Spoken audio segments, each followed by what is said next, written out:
Hello and welcome to our AIM Summit webinar on listed funds. The future of Bitcoin. Is the recent conventional institutional interest in Bitcoin a precursor for widespread adoption? I'm your moderator, Zachary Sefaradi. I'm the CEO and founder at Dalma Capital. We have so many people joining us today from all over the world. We have over 45 different countries participating in the session. The audience is composed of institutional investors, family offices, high net worth individuals, and leaders of the financial industry.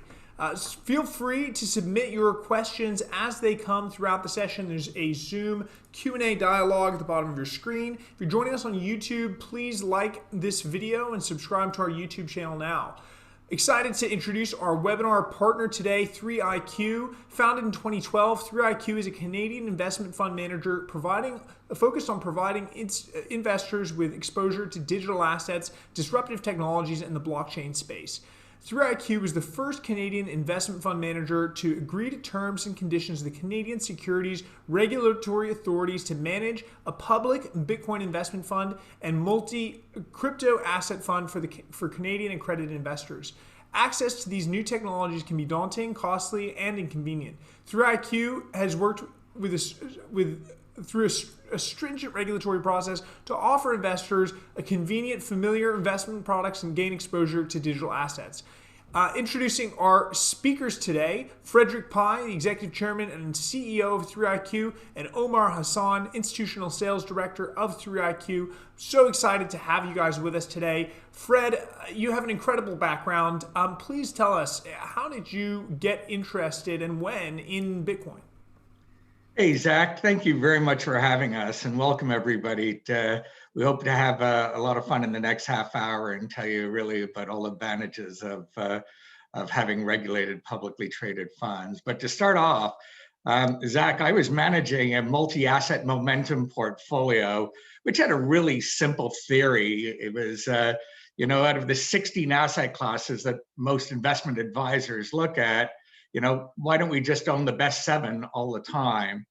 And after a few years from 2012 to 2014, it was doing really well, but everything was going up and everything was completely correlated.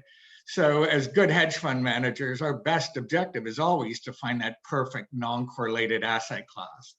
And that's when I fell down the rabbit hole and discovered Bitcoin. And I said to the providers of the ETF I was running that I'd like to include Bitcoin in my ETF. And first of all, they said, "What's Bitcoin?" And second, "You're crazy." And third was, "You're fired." And so we gave up that portfolio. But actually, the road was to try. Even if we wanted to invest in it, there was no way for a legal, regulated ETF or mutual fund or institutional fund to invest in Bitcoin. Now, we have a bit of experience in that space because back in 1983, I was working for a company called Guardian Trust in Canada. And there was, after the gold boom of the late 70s, investment advisors couldn't invest in gold for their clients. The clients had to go with cash to a bank and buy a certificate. So a good man named Howard Kelly, who passed away last year, had said, "Fred, I would like you to list, as your first job, I'd like you to list gold, silver, and platinum certificates on the Montreal Stock Exchange." So after 3 years of battling with regulators, the regulators actually, the way they came up to us and they said, why would we list gold? It has non-traditional custodians, it's volatile, it's speculative, and it's used for criminal purposes. So there's no way we could possibly list that. And then you fast forward 35 years later, here I was going to the Ontario Securities Commission, say, "I'd like to list Bitcoin." They go, "Well, it's volatile, it's speculative, and it's used for criminal purposes." And I said, "Perfect, we can get this done." And that's really how we started this whole road. Well, so you've been lecturing and teaching about the world of Bitcoin for some time. I think over the last 5 years, you've given so many explanations of what Bitcoin is, and having heard the way you describe Bitcoin, I think again for many people in the audience, there is a deep understanding and familiarity of Bitcoin. But for those that maybe don't understand it as well, or just for the rest of us, so we can have a better way of explaining Bitcoin to the uninitiated, if you could maybe give an interesting tidbit to describe what is Bitcoin actually, what is its use case, why does it have value? Well, that's a great question, and I have, as I said, while we were going down this regulatory road from 2014, I went across Canada a number of times, and we'd rent out movie theaters to introduce Bitcoin to people and speak about it. But what it boiled down to, in the simplest term, it was you'd pull out $100 bill and you separate the serial number from the paper, and you say, "Where's the $100?" Is, well, it's in the serial number. It's not in the paper. If I can transfer that on my phone, people said, "Okay, that's simple. Now we can get that." But then when people try to look too deep into what Bitcoin is, and first and foremost, Bitcoin. The way I relate to it is I relate to it to people from the history of the internet.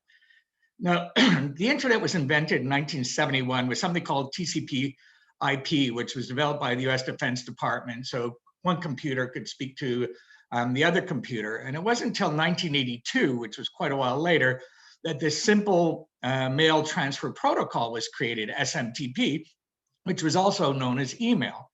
But even though that was invented in 1982, most people didn't get email till 1993 or 94. But then they had, in 1989, you had the hypertext transfer protocol, which is HTTP, which then became the World Wide Web, and people could jump from one website to the next website. And then you had the SNET, the secure sockets layer, which has HTTPS. And the big one was voice over internet protocol, because voice over internet protocol showed that the internet could completely disrupt traditional businesses. And long distance phone calling and every telco, that business went to zero because voice over internet protocol changed everything. Then you had extended messaging protocol, which is text messaging, which is now displacing email. But then you had the granddaddy of recent is a BitTorrent protocol, which was 2001. And that was a precursor to what we now know as live streaming, which is, as we are doing now, completely disrupting everything from entertainment to meetings and everything along those lines. So if you follow the history of the internet is nothing but a series of computer protocols that get developed and get bigger and better and more powerful. And in 2008, the Secure Value Transfer Protocol was created, meaning someone created a way for you to securely transfer ownership, value, title, or money over the internet. That Secure Value Transfer Protocol is also known as the Bitcoin blockchain. And everybody goes, it is just the natural evolution of the internet. And yes, it was 2008. And 12 years later, just like email, people are now starting to embrace it, understand it, and understand the power of owning a part of the next internet protocol. Because we don't own nobody owns email or live streaming. And the people who made money on it are Amazon, Google, Uber, all of these companies that use a free protocol layer. So in the Bitcoin blockchain or any blockchain, the protocol layer is very robust, and people who put applications have to pay to put a transaction on a blockchain. And you get to own the blockchain, and the biggest, most powerful computer network in the world right now is Bitcoin. So we should all own it. It's like owning the internet. So I certainly appreciate what you've done so far in helping bring Bitcoin to the mainstream in Canada. Now you've decided to go down the very hard road of the highly regulated exchange-listed route. Can you describe the regulatory path that you went down and why it's important for institutions, sophisticated investors that are interested in this space to consider going through this regulated channel rather than participating in Bitcoin via possibly unregulated channels that have been around for some time? Yeah, so in Canada, when we decided that, first of all, we had a publicly listed fund, and we wanted for us to be able to invest in something, it had to be in a structured product that had to be regulated and legal. And we definitely knew that institutions, pension funds, family offices all have investment policy statements, of which they're also required to have a regulated fund manager, a regulated product, a prospectus-based product, It has to be, audited and properly priced. And I think that this was the difference and why we tried with this in Canada. So in Canada, the process is we applied. When we decided to apply, we wanted to go in the front door, and we applied. It came back, and we worked for about 5 or 6 months to get everything right. And then the regulator said, hang on a second, we don't want to approve that product yet because we don't know if 3IQ is regulated to manage digital assets. And we say, what do you mean regulated to manage digital assets? And they said, we don't know if Bitcoin's a commodity, a security, or a currency. And I said, well, that's kind of irrelevant because I'm pretty sure I'm licensed to manage commodities, securities, and currencies anyway. So it doesn't matter what you call it, we're licensed to. But Canada went the other way, and they wanted to as we say, mention, put certain terms and conditions so they could monitor our protocols on investing in digital assets. And that's certainly from a position of anti-money laundering. That was absolutely critical. And that's why we structured. So then we filed the structured product again. And in the spring of 2019, we were expecting to win the right to launch in 2019. Unfortunately, the good man at the regulator that was working on our behalf got a horrible pancreatic cancer and passed away. And clearly our project went on the shelf, and we had to wait a bit. And then we applied again to the new group, and the new group said, you know what, we don't understand it. We're going to reject it. Now in Canada, when they reject a proposed fund, you can ask for them to articulate their reasons for their decision. So they came back to us with 5 reasons why they rejected it. And when they reject it, what we're allowed to do is we're allowed to challenge that rejection. And then the regulator goes on the defense. So they had to now prove the 5 reasons, why we were rejected. The first reason was they said, well, you can't get a regulated custodian. Well, you know what? There are a number of custodians now that are regulated financial institutions with SOC 1, SOC 2 type reports. Absolutely, we can find a regulated custodian now. We use Gemini, but you can use Coinbase, BitGo, we can use Fidelity, a number of big regulated institutions as our custodian. So that's number 1. And there are more coming online every day. Number 2 was they said you can't be audited. Well, we had been running Global Multi-Asset Fund for 2.5 years already, and it had been audited by Grant Thornton.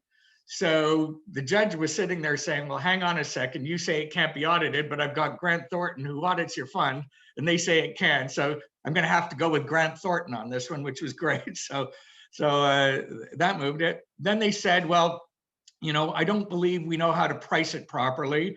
And how do you take out global manipulation or non-regulated exchange movements to price it?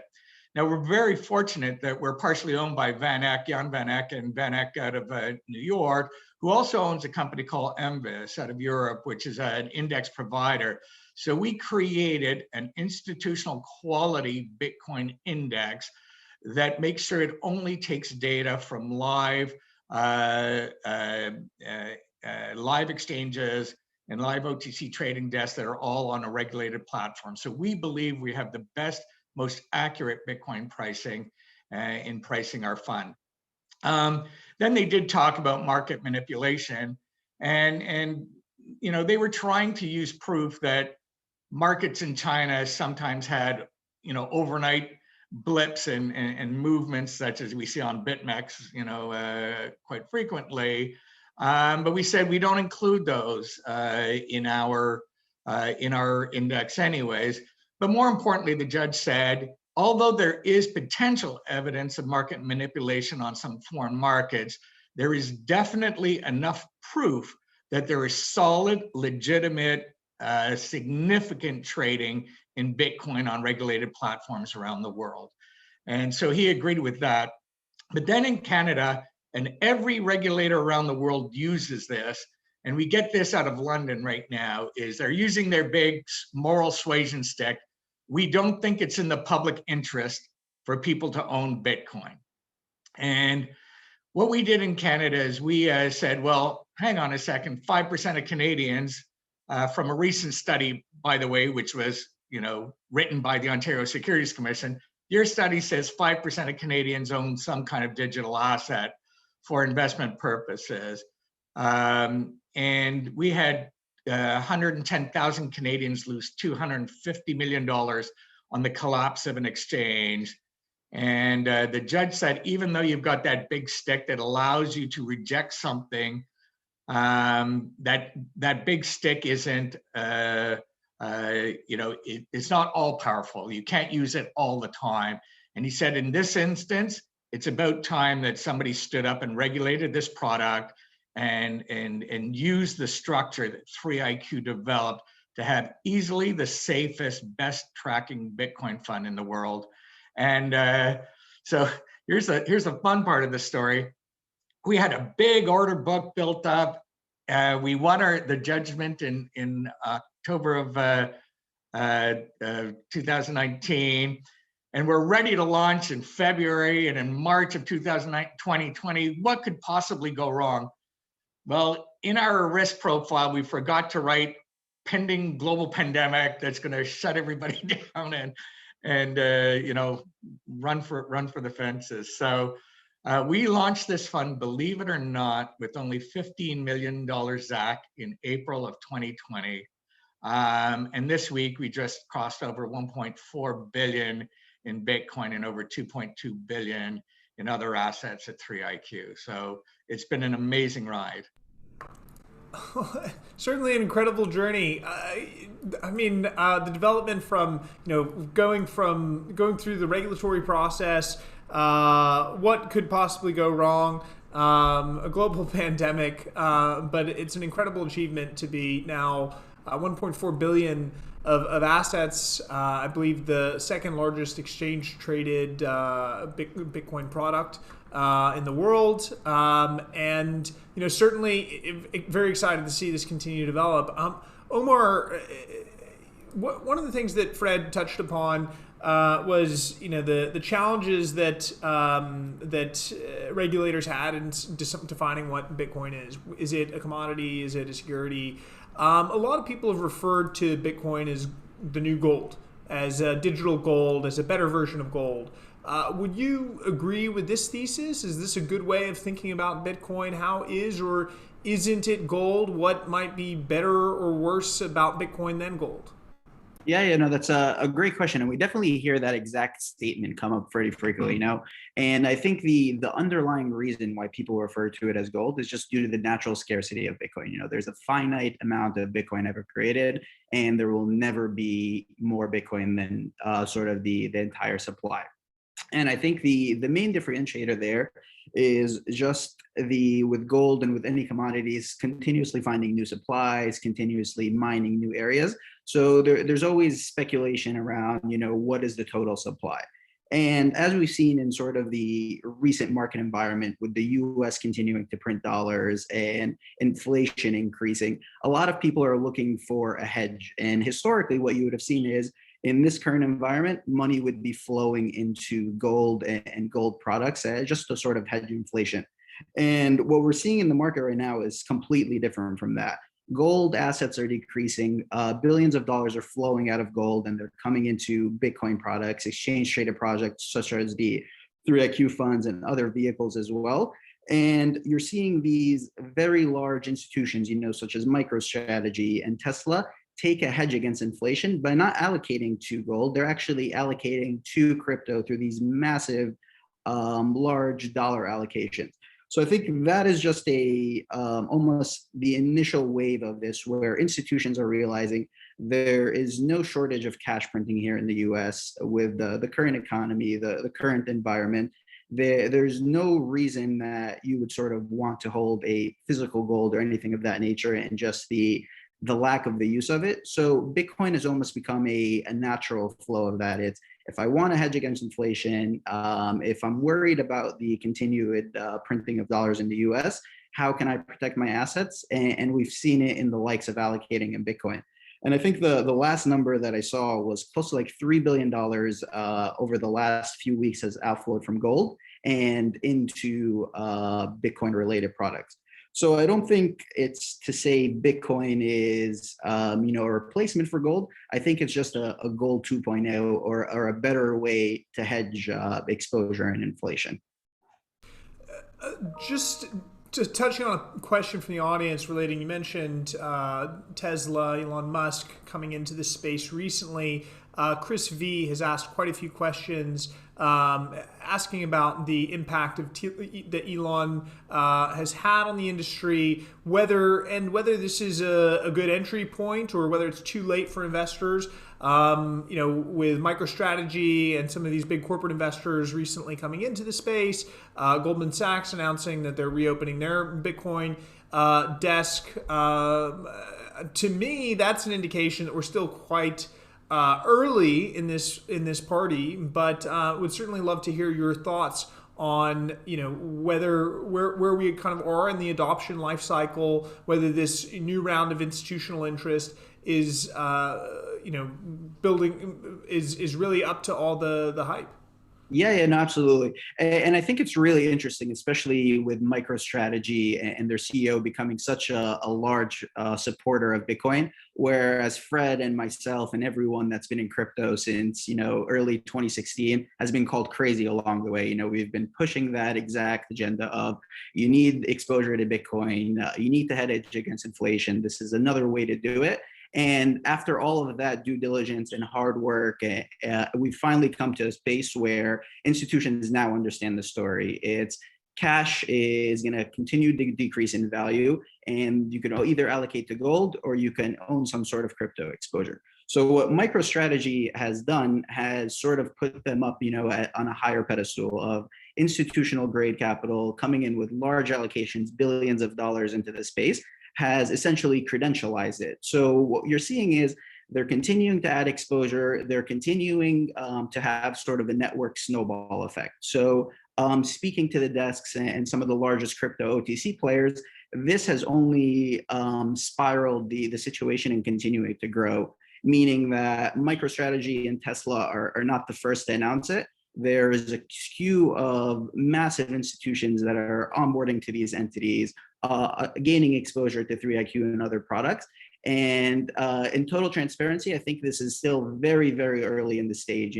Like Fred alluded before, with internet and telecommunications, this is still, phase one of the space. And I would discourage anyone from thinking they've missed the boat or, the party has sailed. Now I think the party is just beginning, more institutions are coming, and on top of that, behind the scenes of people who are announcing, there's large accumulation of Bitcoin going on as we speak. And a great way to sort of look at that is every time there's a market sell-off or you've seen these dips, they're bought very aggressively. And then you sort of see an announcement of Twitter acquiring $100 million, and all these other companies that are quietly building up a position and then announcing after it.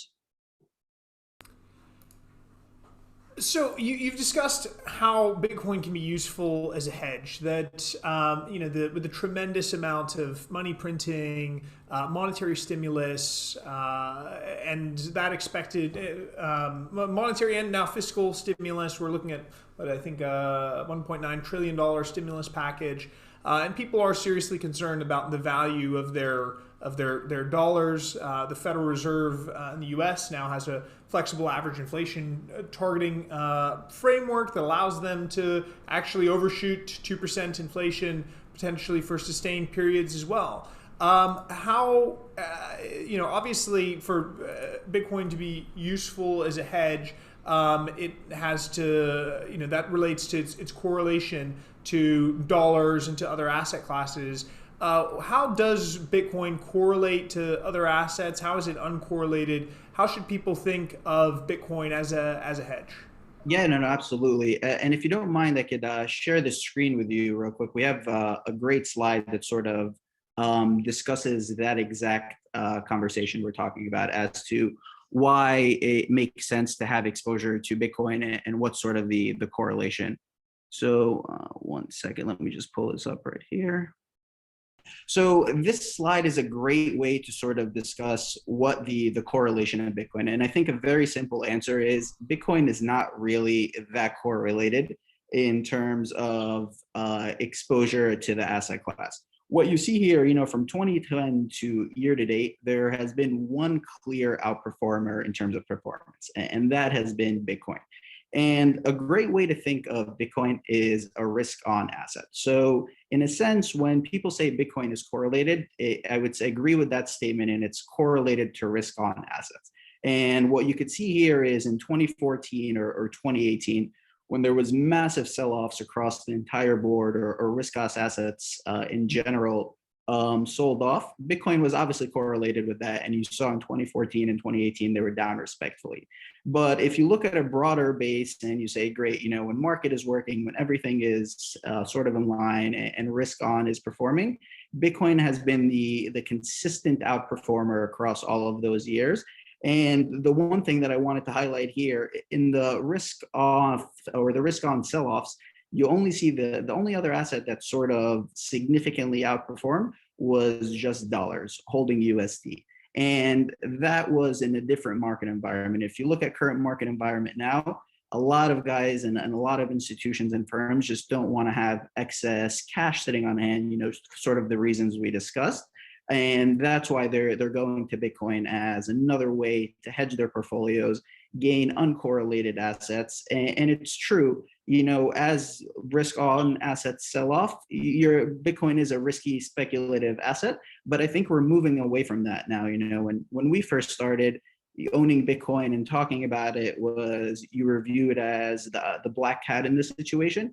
Whereas now, not holding Bitcoin or not having any exposure or not allocating any of your balance sheet makes you the odd one out from that perspective. So in essence, it is not really correlated in terms of performance. There hasn't been another asset class over the last 10 years that's sort of seen this performance. And we're expecting this performance to continue. And it's driven by two things. One, institutional adoption. But I think the other main point that people aren't really talking about is retail adoption. And I could give a quick story on that. A lot of family in Egypt grew up in Egypt. And essentially the way I got exposure to Bitcoin was as a remittance tool of how can I send capital from one country to another in the most effective way. And Bitcoin, what is that exact answer? So it's no longer just institutions hold it, or there's no adoption in the normal world. It's a combination of retail-driven adoption, institutional adoption, market environment, and all of those sort of summed up lead us to the price explosion and the price discovery that we're in right now.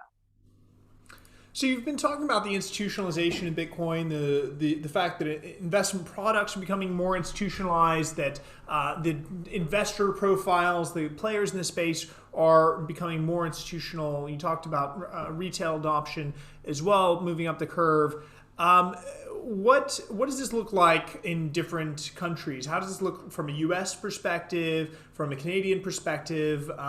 Can you give an overview of how different markets and different regions might be going through different phases of this adoption curve?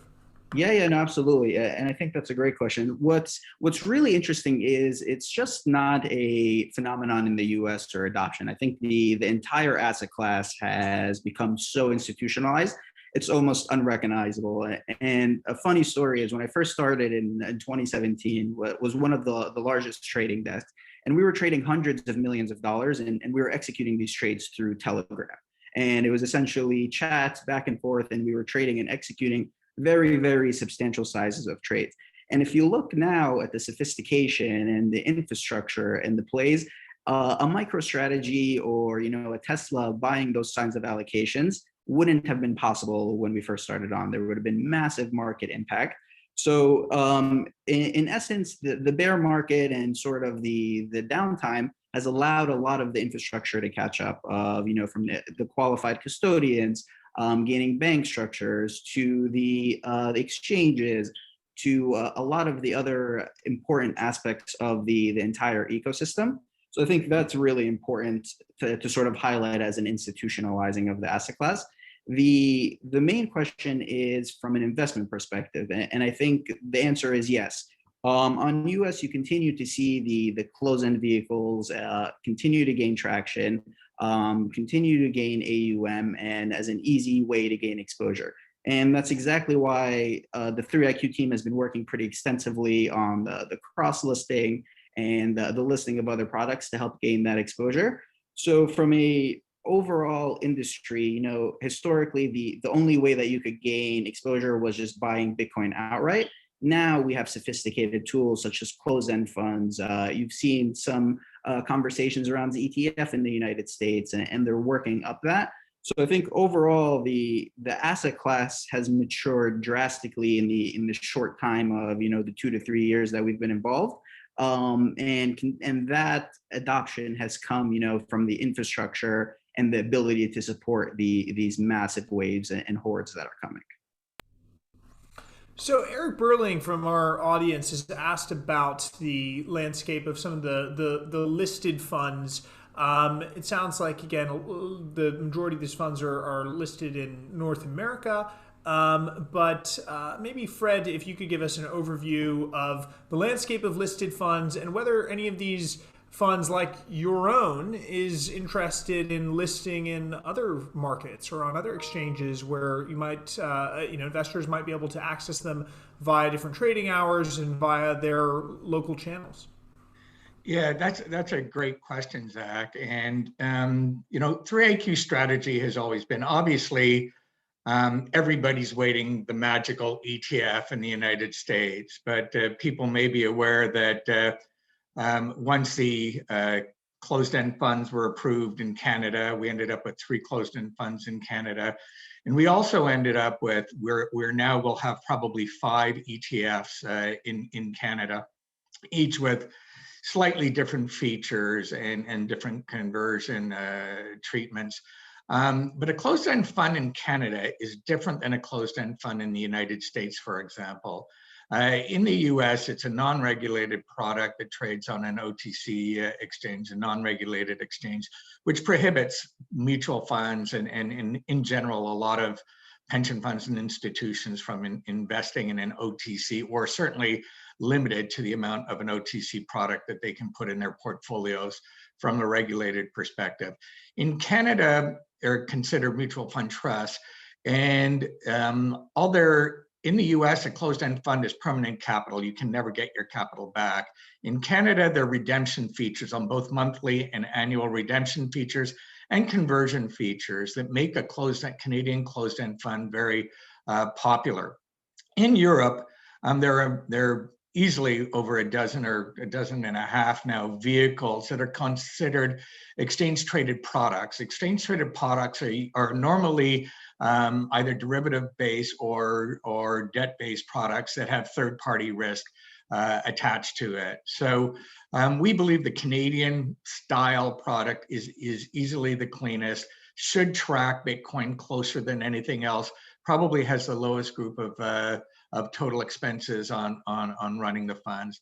But Canada also has a jurisdiction as a top 10 world exchange and a top 10 world regulator, that it's not a big stretch. So what we have found out is right now, 3IQs is negotiating or planning on multiple global listings. We expect our 3IQ Global Bitcoin Fund to trade in multiple markets 24 hours a day around the world, provide excellent liquidity in a regulated format.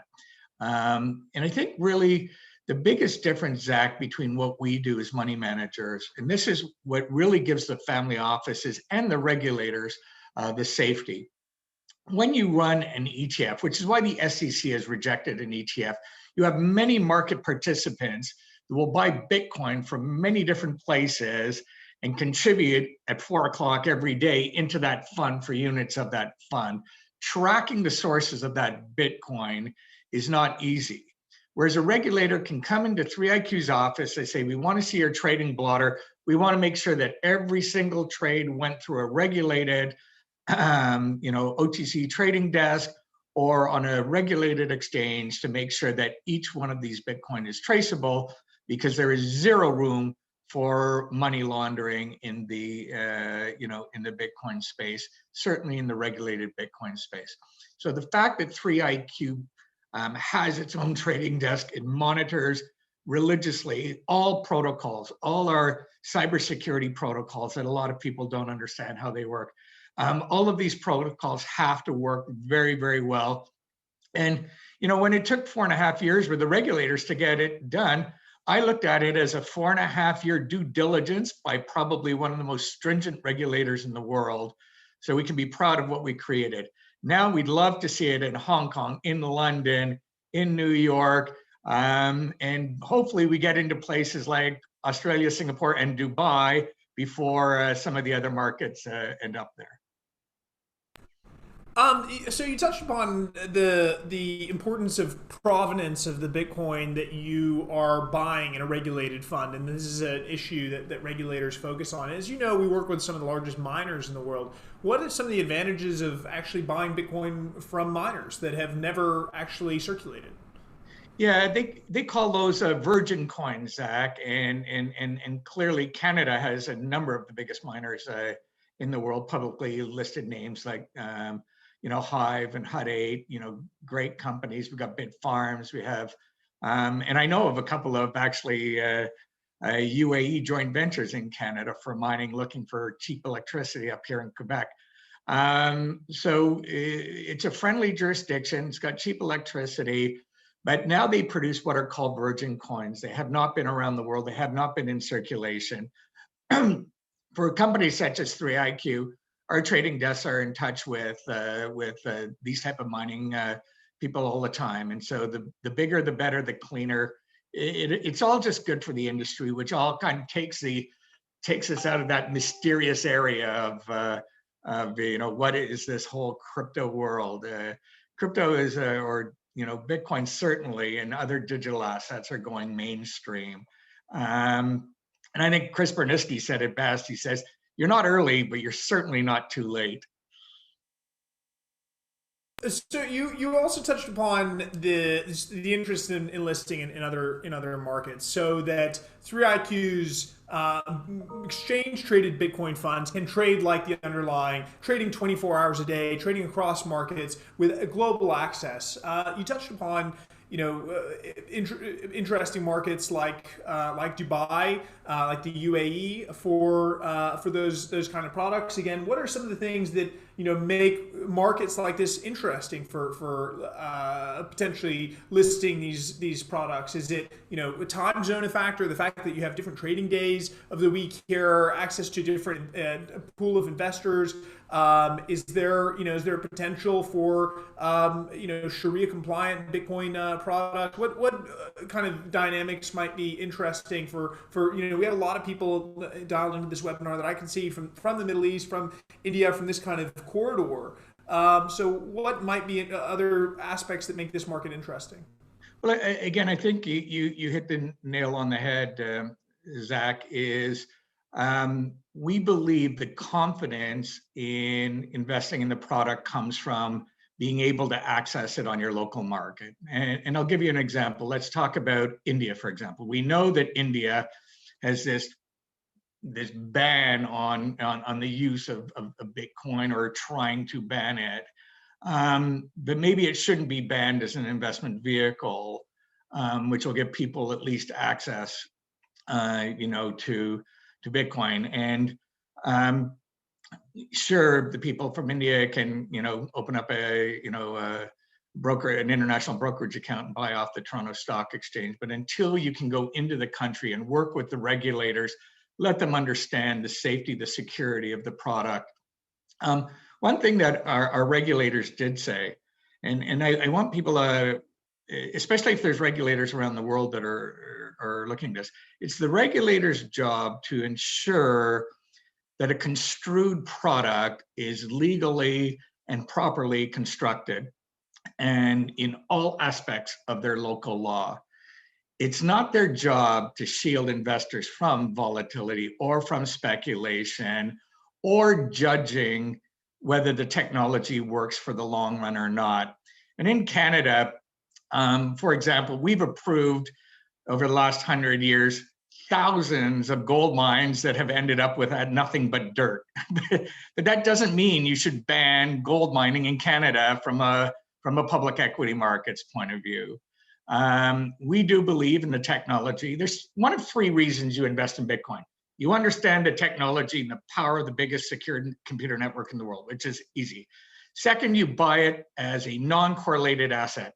As Omar said, it's a risk-on asset, but it's also a risk-off asset. In its early days, every time North Korea fired a missile over the bottom of Japan, the south of Japan, the price of Bitcoin would jump $1,000 because everybody in South Korea and everybody in Japan were buying Bitcoin as a risk-off asset. But also, if you're in Argentina or Venezuela or in countries that are facing massive inflation, or if you're in countries that are undergoing military coups or some kind of political uncertainty, it's a risk-off asset. So here you've got this amazing risk-off asset or a risk-on asset, depending on where you live and the reason you want it. But then first and foremost is the potential of being a store of wealth. It is more portable, fungible, can be used anywhere. You can carry it with you, easier than carrying a bar of gold. And certainly its properties of a fixed supply and skyrocketing demand. You don't have to come from the London School of Economics to understand fixed supply, skyrocketing demand, the price goes up. And if anybody wants to know, and we get a lot of questions, when do we get out of Bitcoin? You get out of Bitcoin when the demand seems to be wavering or tempering down. And there is no sign that the demand for Bitcoin is going to be wavering. And the demand for Bitcoin as a store of wealth, once, like right now in the United States, you can't buy it at Merrill Lynch or Goldman Sachs or Morgan Stanley or Bank of America or all of these places, the big wirehouses, they don't allow you to own it yet. So, we're not at the end of this baseball game anywhere close. Once these people open up the doors, we expect significant more demand to come in, and more demand over a fixed supply asset, we'll continue to see the price rise. So you touched upon the case of India, where there's been this ban on Bitcoin. Now, this is also a country that actually, in effect, banned cash above a certain denomination. A couple of years ago, there was a massive demonetization where they banned cash of any real considerable amount. How might regulated exchange-listed products help regulators like those in India actually find that there's comfort for people to get access to be able to invest in Bitcoin? The fact that it then is traceable. It doesn't have the concerns that they might have had that compelled them to ban cash and to demonetize cash above any real denomination. The custody framework, what are some of the things that you might tell an Indian regulator or authority on why a Bitcoin ETF like yours should be a product that can give people access? 1.4 billion people who are very interested to be able to have some exposure to a store of value like Bitcoin. Yeah, so in India specifically, the way we look at it is the governments around the world, including India, we believe, as led by their capital markets interests. And again, the world has to move forward by capital markets interests, right? It's, if the capital markets don't embrace the technology or something, it's not going to move forward. But a product that's as simple as ours, meaning, money comes in, we buy the Bitcoin in cold storage instantaneously, securely, and virtually for free. And then they can trade that security on the exchange, is the first step for the government to being comfortable that, yes, people do want to own this. They are looking for exposure to it. It's a different case. And Zachary, when they were banning the big bills, like you were mentioning, I believe that was kind of 2017, the Bitcoin machines and the Bitcoin exchanges in India went crazy. They exploded because people were rapidly trying to take their bigger bills and turn them into Bitcoin. So there was clearly this huge interest in India when they realized that the government starting to, step into the, the currency game or control the flow of money. So, that's why one of the reasons that Bitcoin survived. Bitcoin is global. Many countries could try banning it, but unless you turn off the internet or turn the whole world off, there is a future for Bitcoin and certainly for blockchain. And the next point is going to be digital currencies like digital fiat currencies or stable coins. What people don't realize is those stable coins also sit on a blockchain that's probably tied to Bitcoin in some way or matter. So when you have your digital US dollars or your digital euros or your digital dirham or your digital NIMBY or bots, all of these digital currencies are all tied into the blockchain, and some at the beginning of it all would be the Bitcoin blockchain. So, looking at the audience here, I recognize a lot of names. Quite a few people on this call are bankers, private bankers.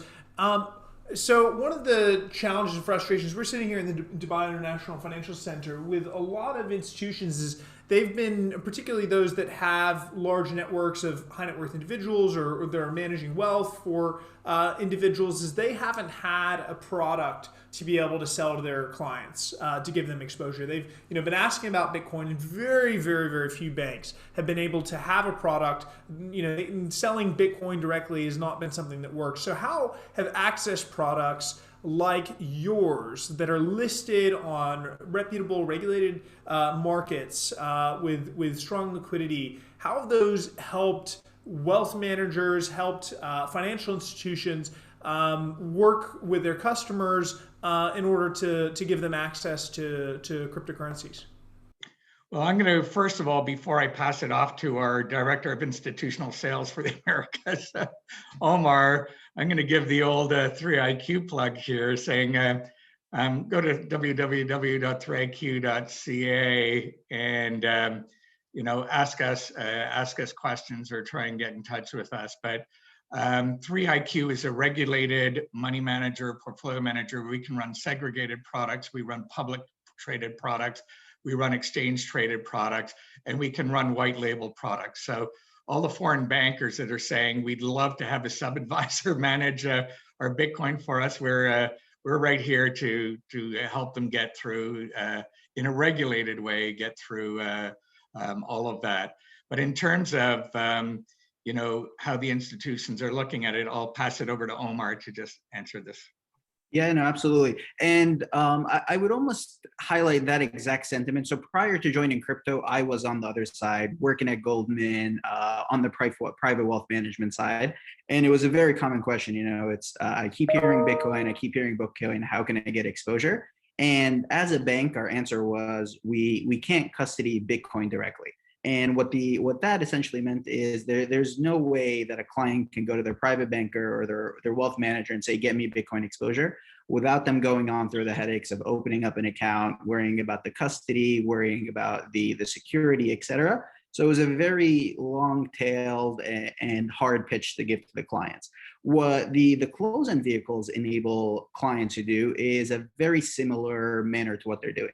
They could go into their interactive broker account, they could look up the ticker, and they could gain Bitcoin exposure directly that way. So this has essentially solved the problems of the bank saying they can't custody crypto, when in essence they can custody the securities or these listed products, and it allows them to give them direct exposure, correlated exposure in a traditional manner. So we've almost taken crypto and made it friendly to archaic systems to say, great, you can't fully understand or you don't fully understand Bitcoin or the custody of it now. Let us, we have experts, let us mitigate that risk for you.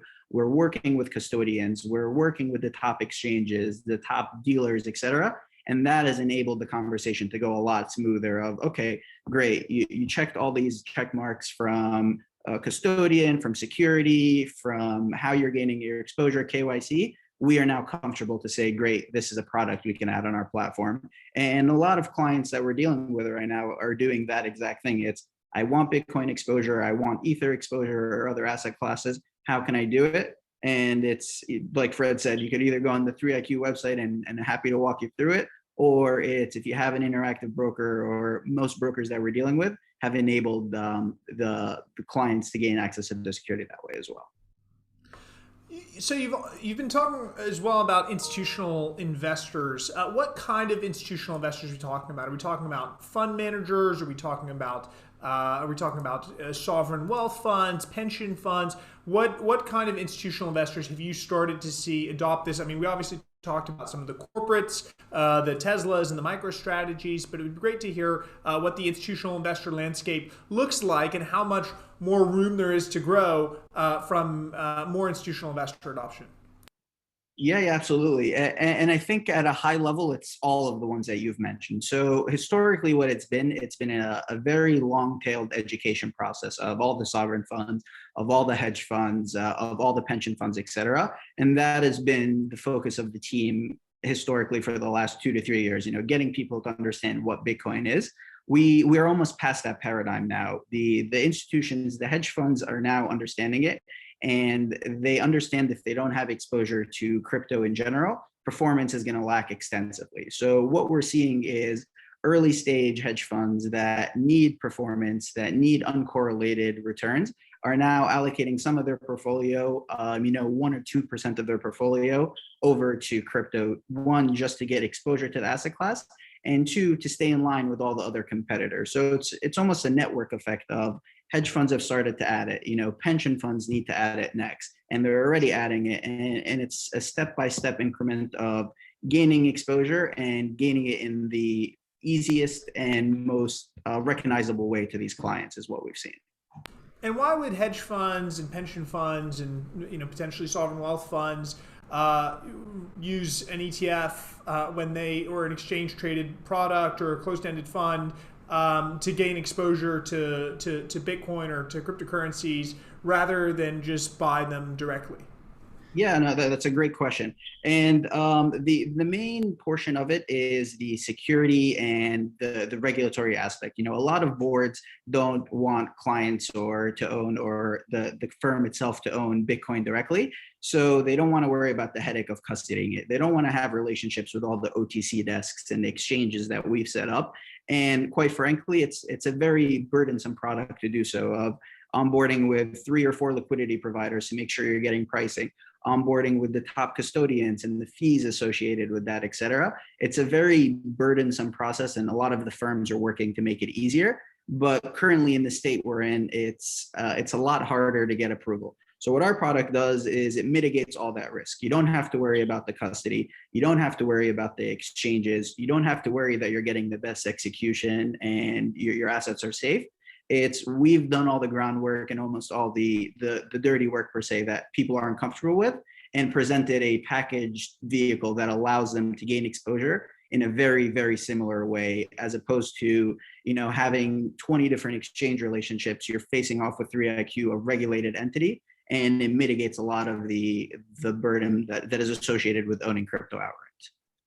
If I can add on top of that, Zachary, is a lot of people ask us, okay, out of the $2 billion we're running, what does it look like? Who's your client base? So easily 1/3 is retail, and 1/3 is the family offices. For all the family office people that are on there, the family office portfolio managers always do a lot of due diligence, but they can pull the trigger faster than an investment policy committee, on a board for a pension fund. So easily 1/3 of our money comes from family offices. And then the other third,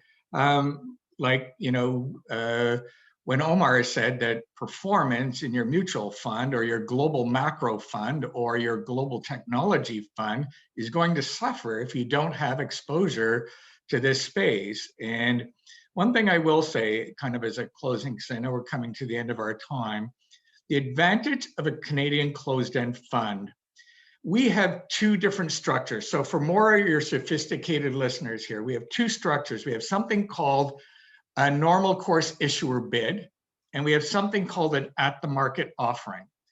So if our fund trades at a premium, we can offer shares, the fund itself offers shares to any size book that's available. It is looking for size. We can offer shares, and the accretive nature of that premium goes to current unit holders. The same with if we trade at a discount, the fund itself can buy its shares back, and the profit of that goes to current unit holders themselves. So there is the potential in a closed-end fund to get the rate of return, Bitcoin less expensive, plus the accretive nature of these products. So you can actually get a potential positive carry on owning a Canadian closed-end fund and owning Bitcoin with us doing all the work. So always be careful and look at the products. You're looking for facility access, you're looking for exit strategy, but you're also looking for the best possible product. It's not necessarily about cost, it's what your best projected total return. So we'll put those in the asset managers' quant models, and we think we come out on top. So do you see a lot of hedge funds then taking advantage of that carry, and has that driven interest in participating in primary and in placement at IPO? What I think we've seen is a fair amount of that carry trade maybe over. It's now just it's not just one or two products out there. We're now, I think the number was 110 different, accessible products. Obviously, institutions want the bigger and the better and the better experience and the more experience. And we love it. We've been doing this for 5 or 6 years, which doesn't sound long in the scope of the investment industry, but in the scope of crypto industry, it's forever. It's we've been around, for a very long time. I don't think I've had my hair cut since I started, but I think we're definitely think that we continue to lead, and we look forward to doing more with everybody around the world. So we look forward to some good feedback from all of you. Excellent. Well, again, thank you guys so much. It's been such a pleasure and an honor to discuss with one of the largest in the world as a listed cryptocurrency product. Again, something that people have been expecting and watching and waiting for so many years. You guys pulled it off. Are over 2 billion of AUM now, and it seems that the growth has just been parabolic in not only in the underlying but in the growth of the interest in this product. It's definitely validated the pent-up demand that there was. I mean, I know there were so many people native to the crypto industry who were very skeptical about exchange traded products, saying that people can just buy it directly. They can buy it now. Why do they need exchange traded products? And your success has clearly validated the fact that there was a bunch of pent up demand sitting on the sidelines that didn't have access via the channels that they wanted. And I mean, again, it's rare. I can't think of many cases of funds that have been able to grow their AUM base so significantly over such a short amount of time. So we're really looking forward to continuing that growth story, seeing you guys list in other markets. We'd love to see listings, particularly in this region. And we're excited to continue to track the 3iQ story, the exchange listed product story for cryptocurrencies in general. Again, thank you for everybody who dialed into this session. There was a slide presented. We'll share that with you.